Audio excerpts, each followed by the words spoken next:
Malam itu 29. Perut Fanya yang mulai sedikit membuncit dielus calon ibu mertua seketika mata ikut menatap ke bawah. Hati terasa campur aduk sampailah di mana air mata menetes tidak henti. Lolo Fanya, kok menangis? Kenapa sayang? Sakit? Maafkan Fanya, Ma. Seandainya Fanya tidak mengkhianati Bima, ini pasti tidak akan terjadi. Aku istri yang buruk, tidak pantas menerima maaf dari semuanya. Aku tidak bisa meneruskan ini, biar aku tanggung sendiri akibatnya. Bim, tolong berhenti. Buka pintunya. Aku mau kembali ke busonya. Tolong, buka pintunya, Fanya kembali kalau teringat pelecehan yang dialami. Diremas kepalanya yang memperlihatkan kejadian mengerikan pada malam itu, emosi Fanya tidak lagi terkendali menangis histeris meminta Bima segera membukakan pintu mobil. Sesekali memukuli kepala menolak gambar itu, teriak marah, benci, emosi jadi satu. Kenapa ini terjadi kepadanya? Dia tidak kuat. Fanya tenang Fanya, sabar sayang. Tolong, tenang sayang. Air mata beliau lolos seketika menyaksikan langsung trauma yang dimiliki mantan menantu. Tidak Ma, Fanya harus pergi. Fanya tidak bisa di sini, Fanya harus pergi. Buka, Bima. Tolong, aku mohon. Fanya terus memberontak dalam dekapan ibunya. Bima berusaha membuka paksa pintu mobil yang terkunci. Air mata berlarian keluar terjun ke bawah tidak kuasa menahan sesak yang menghantam dada. Bim, belok. Kita tenangkan Fanya dulu, perintah pria paruh baya tersebut. Bima menuruti saran ayahnya keluar lagi dari parkiran menjalankan kembali mobil tanpa tujuan mencari tempat yang teduh di bawah pohon untuk menepikan kendaraannya. Membiarkan sang ibu menenangkan mantan istri yang masih saja histeris minta keluar dari mobil. Fanya, tolong dengarkan Mama. Sayang, tenang sayang. Kami semua di sini untuk Fanya, Fanya tidak sendiri. Sayang, tenang sayang. Setelah lama dibujuk akhirnya Fanya sudah tidak lagi memberontak di dalam dekapaan beliau. Hanya tersisa tangisan memilukan menyayat hati meratapi cobaan berat yang harus ia hadapi. Sesaat membiarkan Fanya larut dalam pikirnya menjinakkan kembali emosi yang membakar perasaan. Bima mengirim pesan ke Salsa jika mereka akan datang terlambat jadi tidak perlu menunggu. Salsa yang terkejut menerima pesan, yang ternyata pesan tersebut datangnya dari Bima langsung kehilangan nafas sesaat dan badan terasa kaku. Sahabatnya PK menyadari perubahan pada dirinya yang tiba-tiba berhenti menghentikan langkah lantas direbut gawai dan membaca pesan yang sudah terbaca.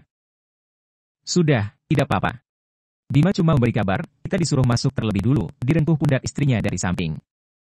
Tidak lama rombongan yang lain sudah datang menyusul di tempat mereka berlima menunggu. Mereka semua diajak masuk ke dalam kediaman Abah Yai di mana beliau sedang menjamu tamu lain di ruang tamu. Ruang tamu yang mempunyai ukuran lumayan lebar bisa menampung hingga puluhan orang. Ruang tersebut biasa beliau gunakan untuk menemui tamu dan saat ini terlihat penuh dipenuhi para tamu yang datang jauh-jauh untuk sowan. Mereka semua duduk sopan di ambal yang sudah tersusun rapi sedangkan beliau duduk di kursi satu-satunya yang tersisa, tidak seperti biasanya. Biasanya tamu yang datang duduk pula di kursi panjang berhadapan dan di tengah-tengah terdapat meja panjang yang sudah tersaji beberapa hidangan aneka makanan ringan hingga buah-buahan. Untuk sementara meja kursi dikeluarkan selama acara pengajian ini berlangsung supaya bisa menampung lebih banyak tamu lagi. Assalamualaikum, salam terlontar dari bibir Pak Hamdi disusul semua keluarga dengan intonasi pelan. Waalaikumsalam, jawab mereka semua serempak termasuk Abah Yai dan juga Umi. Abah mempersilahkan masuk lalu Pak Hamdi beserta rombongan antre untuk bersalaman dengan beliau. Setelah beberapa obrolan ringan, Abah Yai meminta istrinya memanggil putri mereka yang akan dijodohkan dengan putra sulung Pak Hamdi.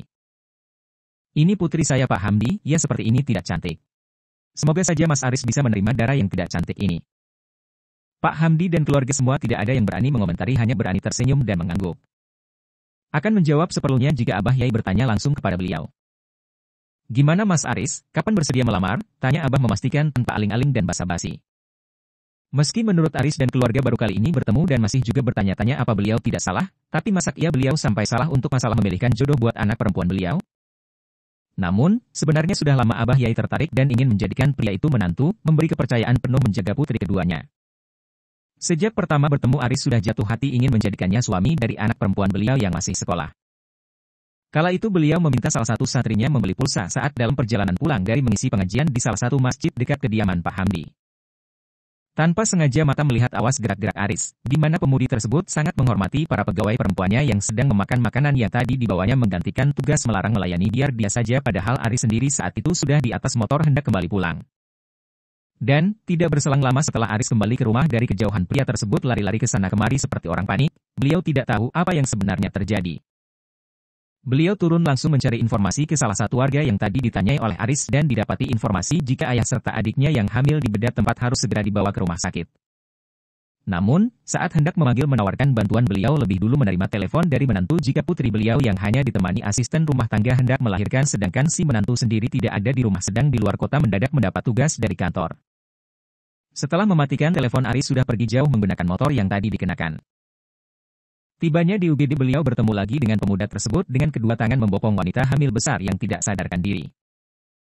Tidak berselang lama ada lagi yang datang diperkirakan jika itu ayahnya Aris terbaring lemas di brankas mencari keadaan putrinya memberontak enggan dirawat.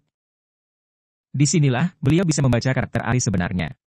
Tidak cukup sampai di situ, tanpa disadari keluarga Pak Hamdi beliau juga menjadi saksi bisu Aris dan keluarga menjaga bergantian adiknya yang mengalami trauma. Aris yang diam saja setelah ditanyai Abah perihal keseriusan melamar putrinya disenggol lengannya oleh Pak Darmawan. Manut Abah saja, jawabnya refleks kaget dengan colekan itu. Digigit bibir bawah menyesali dengan apa yang barusan ia katakan, bisa-bisanya ia bilang begitu mengulangi kesalahan yang sama justru lebih parah dari sebelumnya. Bagus, bagaimana kalau secepatnya? Supaya kalian bisa menikah bulan depan.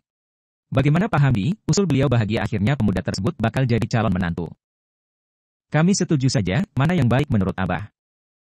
Dicubit kaki ayahnya kesal bagaimana bisa ayahnya menerima begitu saja rembukan pernikahan atas dirinya padahal tahu anaknya seperti apa, tidak mempunyai bekal sama sekali tapi salahnya juga sih kenapa tadi keceplosan bilang, Manut. Ditampik tangan putranya menjauh dari paha yang terasa sakit saat beliau sedang berbicara serius bersama calon besan.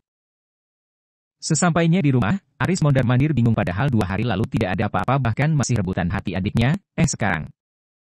Minggu depan ia bersama keluarga hendak melamar putri Kiai, terus ini bagaimana caranya dia mencari ilmu sebanyak itu agar pantas bersanding dengan gadis bernama Dara yang tiba-tiba masuk di dalam hidupnya dalam waktu yang terlalu singkat sesingkat-singkatnya. Bagaimana sih ini, kok jadi kayak gini? Buat. Riz, duduk. Pusing ayah, lihat kamu seperti setrikaan. Sana, buat kopi buat ayah. Asyik. Caca mau punya tante ustazah, nanti mondok di sana ya nak ya. Aris yang mendengar olokan adiknya entah benar olokan atau ia saja yang terlalu sensitif langsung mengambil peci kopiah di kepala untuk menutupi wajah Salsa. Asyik. Bantem terus, lerai Bu Fani. Tangan kanan beliau memisahkan keempat tangan kedua anaknya yang berantem saling pukul di depan beliau. Putranya yang pusing duduk di dekat beliau bersender manja di bahu seperti ibu kandungnya sendiri yang tidak didapatkannya lagi sedari kecil. Diusap rambut anak tirinya yang selalu terpangkas rapi. Bagaimana ini Bu? Ayah langsung menerima saran Pak Yai tanpa lihat kondisi anaknya sendiri. Oke, kalau dia wanita biasa sama kayak Aris. Lah ini, ilmu agamanya Aris saja tidak ada seujung jarinya. Belum dicetak saja sudah dipondokkan, lanjutnya bimbang. Ya iyalah, lawang orang tuanya yang punya pondok.